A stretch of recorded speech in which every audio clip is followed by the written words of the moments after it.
علیکم ورحمۃ اللہ وبرکاتہ۔ وعلیکم السلام ورحمۃ اللہ وبرکاتہ۔ الحمد للہ رب العالمین والعاقبۃ للمتقین والصلاة والسلام علی سید الانبیاء والمرسلین، اما بعد فاعوذ باللہ من الشیطان الرجیم، بسم اللہ الرحمن الرحیم۔ ان اولیاءہ الا المتقون، صدق اللہ العظیم وصدق رسولہ النبی الکریم، ونحن علی ذلک لمن الشاہدین والشاکرین والحمد للہ رب العالمین۔ حضرات محترم، میں نے جس آیت کریمہ کی تلاوت کرنے کا شرف حاصل کیا ہے اس کا ترجمہ بتانے سے قبل بہتر ہی نہیں ضروری سمجھتا ہوں کہ آپ اور ہم مل کر آقا نامدار مدینے کے تاجدار جناب احمد مجتبی محمد مصطفیٰ صلی اللہ علیہ وسلم کے بارگاہ اقدس میں جھوم جھوم کر درود شریف کا نذرانہ پیش کریے۔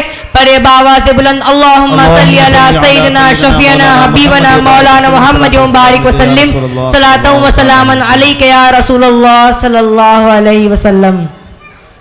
حضرات محترم، میں نے جس آیت کریمہ کی تلاوت کرنے کا شرف حاصل کیا ہے اس کا ترجمہ یہ ہے کہ اللہ کے ولی پرہیزگار ہیں۔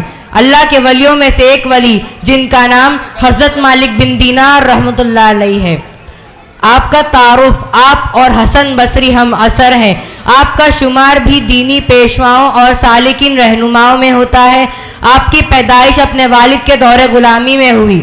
ظاہری اعتبار سے آپ غلام زادے ہیں، لیکن باطنی طور پر فیوز و برکات کا سرچشمہ ہے، اور با اعتبار کرامت و ریاضت آپ کا درجہ بہت بلند ہے۔ کون مالک بن دینار رحمۃ اللہ علیہ؟ ارے وہی مالک بن دینار رحمۃ اللہ علیہ جو پانی میں چلتے تھے۔ ارے وہی مالک بن دینار رحمۃ اللہ علیہ جو گناہوں میں ڈوبے تھے۔ ارے وہی مالک بن دینار رحمۃ اللہ علیہ جس نے 40 سال تک کوئی لذت والا کھانا نہیں کھایا۔ آپ حضرات کے سامنے ایک واقعہ عرض کرتا ہوں، غور سماج فرمائیں۔ ایک مرتبہ آپ کشتی میں سفر کر رہے تھے اور دریا کے بیچ پہنچ کر جب ملاح نے کرایہ طلب کیا تو فرمایا میرے پاس دینے کو کچھ نہیں۔ یہ سن کر اس نے بدکلامی کرتے ہوئے آپ کو اتنا زود کوب کیا کہ آپ کو غشی آ گئی، اور جب غشی دور ہوئی تو ملاح نے دوبارہ کرایہ طلب کرتے ہوئے کہا کہ اگر تم نے کرایہ ادا نہ کیا تو دریا میں پھینک دوں گا۔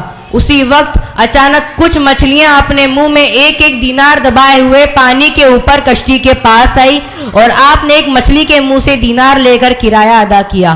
ملا یہ حال دیکھ کر اپنے قدموں میں گر پڑا، اور آپ کشتی میں سے دریا میں اتر گئے اور پانی میں چلتے ہوئے نظروں سے اوجھل ہو گئے۔ اسی وجہ سے لفظ دینار آپ کے نام کا حصہ بن گیا، اور ایک روایت میں ہے کہ آپ کے والد کا نام بھی دینار تھا۔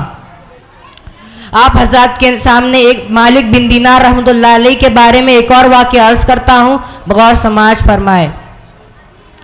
ایک شخص نے سیدنا حضرت مالک بن دینار رحمۃ اللہ علیہ سے توبہ کا سبب دریافت کیا تو فرمایا کہ میں شراب پینے کا عادی تھا، اور میری ایک چھوٹی سی بچی تھی جو میرے سامنے ان شراب کی بوتلوں کو انڈیل دیا کرتی تھی۔ جب وہ 2 سال کی ہوئی تو وفات پا گئی، جس کی وجہ سے میرے دل کو بڑا صدمہ ہوا۔ جب شعبان کی 15ویں رات آئی تو میں نے خواب میں دیکھا کہ قیامت قائم ہو گئی ہے، اور ایک بڑا اژدہا اپنا منہ کھولے ہوئے میرے پیچھے لگ گیا۔ میں نے بھاگنا شروع کیا اور مجھے ایک نیک بزرگ نظر آئے۔ میں نے ان سے کہا کہ مجھے اس سانپ سے بچاؤ، خدا تمہیں بچائے گا۔ تو اس نے رو کر کہا کہ میں ضعیف و کمزور ہوں، تمہاری مدد نہیں کر سکتا، آگے چلے جاؤ، اللہ تیری نجات کا کوئی ذریعہ بنا دے۔ میں آگے بھاگا اور ایک آگ کے پاس پہنچا تو آواز آئی کہ واپس چلے جاؤ۔ میں پھر پیچھے ہوا، لیکن وہ سانپ میرے پیچھے ہی لگا ہوا ہے۔ میں پھر اس بزرگ کے پاس سے گزرا اور ان سے پناہ مانگی تو اس نے کہا کہ میں کمزور ہوں، میں تمہاری مدد نہیں کر سکتا، البتہ تو اس پہاڑ کی طرف چلا جا، وہاں مسلمانوں کی امانتیں ہیں، اگر تیری بھی کوئی امانت ہوئی تو وہ تیری مدد کرے گی۔ جب میں وہ پہاڑ کے قریب پہنچا تو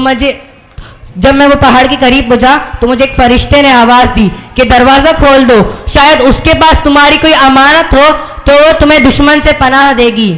جب دروازہ کھل گیا تو مجھے وہی 2 سال کی انتقال ہوئی بچی نظر آئی، جس نے دائیں ہاتھ سے مجھے پکڑا اور بائیں ہاتھ سے اس اژدہا کو دفع کیا تو وہ سانپ بھاگ گیا۔ پھر اس بچی نے کہا ابا جان، الم یأن للذین آمنوا ان تخشع قلوبہم لذکر اللہ، یعنی کیا ابھی وہ وقت نہیں آیا کہ تو توبہ کرے؟ تو میں نے اس سے پوچھا کیا تو قرآن شریف جانتی ہے؟ تو اس نے کہا ہاں. تو میں نے پھر اس صاحب کے متعلق پوچھا تو اس نے کہا کہ وہ تیرا عمل بد تھا اور وہ بزرگ تیرا نیک عمل تھا. مالک بن دینار رحمۃ اللہ علیہ فرماتے ہیں کہ میں گھبراتے ہوئے بیدار ہوا تو میں نے مکمل طور پر توبہ کی. السلام علیکم ورحمۃ اللہ وبرکاتہ.